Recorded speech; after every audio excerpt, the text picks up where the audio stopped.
Hello everyone. चलंतु आज tasty आउ delicious mutton तरकारी घरे रेस्टोरेंट स्टाइल रो बनेଇବା। ସେଥିପାଇଁ ମୁଁ 1 केजी मटन ନେଇଛି ଧୋଇକି ସେଥିରେ ଲୁଣ 2 ଚାମଚ, ହଳଦୀ ଗୁଣ୍ଡ 2 ଚାମଚ, ଲଙ୍କା ଗୁଣ୍ଡ 2 ଚାମଚ ଆଉ କଟା ଛୋଟ ଛୋଟ ପିଆଜ, ଗୋଟେ ବଡ଼ ପିଆଜଟେ କାଟିକି ରଖିଲି ଆଉ 2 ଚାମଚ ସୋରିଷ ତେଲ ଦେଲି।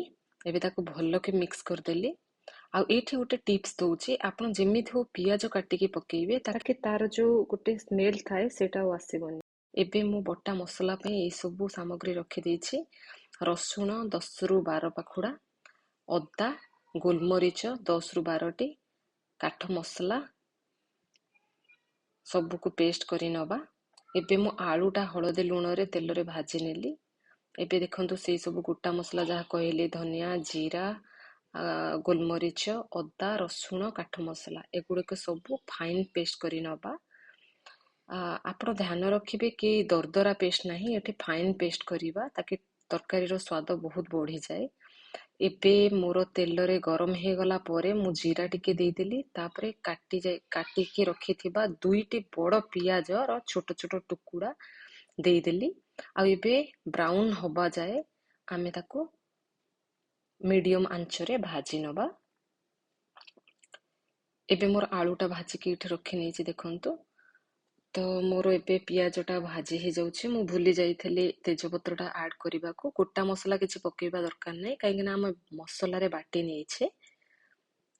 ଏବେ ଆମେ ପିଆଜଟା ମୋର ଭାଜି ହେଇଗଲା ପରେ ସବୁ ସେଇ ଯୋଉ ମସଲା ପେଷ୍ଟ କରିଥିଲି ସେଗୁଡ଼ିକୁ ସବୁ ପକେଇଦବା। ଆଉ ଭଲକି ତେଲରୁ ମସଲାଟା ଛାଡ଼ିବା ଯାଏ ଆମେ ତାକୁ ଟିକେ ଫ୍ରାଏ କରି ନେବା। ମସଲାକୁ ଧିମା ଆଞ୍ଚରେ ମସଲାକୁ ଭାଜିବା ତାକି ସେ ପୋଡ଼ିବନି, ତଳେ ଲାଗିବନି। ଏବେ ସବୁ ଡ୍ରାଏ ବେସିକ୍ ପାଉଡର ଗୁଡ଼ା ଆଡ୍ କରିଦବା, ଯେମିତିକି ଲଙ୍କାଗୁଣ୍ଡ, ଏଇଟା କଲର ଲଙ୍କାଗୁଣ୍ଡ ପକେଇଛି କାହିଁକିନା ମୁଁ ମ୍ୟାରିନେସନ ବେଳେ ପକେଇଥିଲି ରାଗର ଲଙ୍କାଗୁଣ୍ଡ। ଏବେ ମୁଁ କାଶ୍ମୀର ଚିଲ୍ଲି ପାଉଡର 2 ଚାମଚ ଦେଲି, ଧନିଆ ପାଉଡର 1 ଚାମଚ ଦେଲି, ଜିରା ପାଉଡର 1 ଚାମଚ ଆଉ ମିଟ୍ ମସଲା ଆପଣ କୌଣସି ବି ବ୍ରାଣ୍ଡ ନେଇପାରିବେ।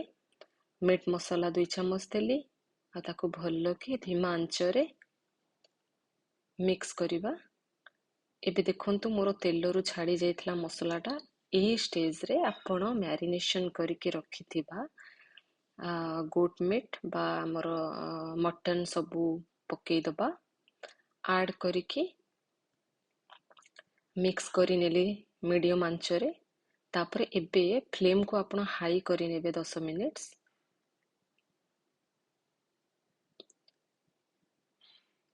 ଏଇଠି ଲଗାତାର ଗୋଟେ ମିନିଟ୍ ଛାଡ଼ିକି ଆପଣ ମିକ୍ସ କରିବେ ତାକି ତଳେ ଆଉ ଲାଗିବନି। ତାପରେ ମୁଁ ଦେଖିଲି ଯେତେବେଳେ ମଟନର ପାଣି ଗୁଡାକ ସବୁ ମରିଗଲା, ତାର ଆମିଷ ପାଣି, ଏଇ ଟାଇମରେ ଆପଣ ଭାଜି ରଖିଥିବା ଆମେ ଯୋଉ ଭାଜିକି ରଖିଥିଲେ ଆଳୁ ଆଉ ଟମାଟୋ 2ଟି ତାକୁ ସବୁ ଦେଇଦବା।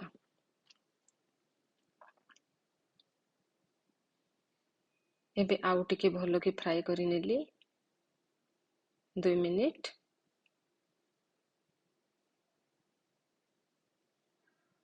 ଧ୍ୟାନ ରଖିବେ କି ମସଲାଟା ଯେମିତି ତଳୁ ନ ଲାଗିବ। ଏଇ ଷ୍ଟେଜରେ ମୁଁ ପାଣି ଦବା ଆଗରୁ ଗୋଟେ ବଡ଼ ରସୁଣ, ତାର ଡେମ୍ଫ ଲାଗିଥିବ, ଆଉ 2-3ଟି କଞ୍ଚା ଲଙ୍କା, ଆଉ ମୁଁ ଲୁଣ ଯେହେତୁ ଦେଇନଥିଲି ତ ଏବେ ଲୁଣ 1 ଚାମଚ ଦେଇଦେଲି। ଧ୍ୟାନ ରଖିବେ କି ମ୍ୟାରିନେସନରେ ବି ଆମେ କିଛି ଲୁଣ ଦେଇଥିଲେ। ଏବେ ଗରମ ପାଣି ଯୋଉଟାକି ଫୁଟୁଥିଲା 600 ରୁ 700 ମିଲିଲିଟର ଦେଇଦେଲି। ଦେଇକି ଭଲକି ମିକ୍ସ କରି ନବା। ଏବେ ଦେଖନ୍ତୁ ତରକାରୀ କେମିତି ଫୁଟୁଛି, ବହୁତ ବଢିଆ ବି ବାସ୍ନା ଆସୁଥିଲା। ତ ଏବେ ମୁଁ ପ୍ରେସର ଢାଙ୍କୁଣୀ ଦେଇକି ରଖିଦେଇଥିଲି। 2ଟି ହୁଇସିଲ ପରେ ଦେଖନ୍ତୁ ରେଜଲ୍ଟ। ବହୁତ ଟେଷ୍ଟି ବନେଇଥିଲା, ୟମ୍ ହେଇଥିଲା, ଆପଣ ଜାଣିପାରୁଥିବେ ଟେକ୍ସଚରରୁ ଆଉ ଲୁକରୁ। ତ ଏବେ ମୁଁ ଗୋଟେ ବାଉଲରେ ସର୍ଭ କରି ନେଉଛି। ବଢିଆ କି ସିଝିଥିଲା ବି।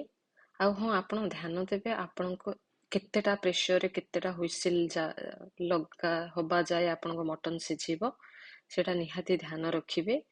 ମୋର ଦୁଇଟି ହୁଇସିଲରେ ହେଇଯାଏ, ତ ମୁଁ ଜାଣିଥିଲି, ତ ମୁଁ ଦୁଇଟି ହିଁ ହୁଇସିଲ ଦେଇଥିଲି।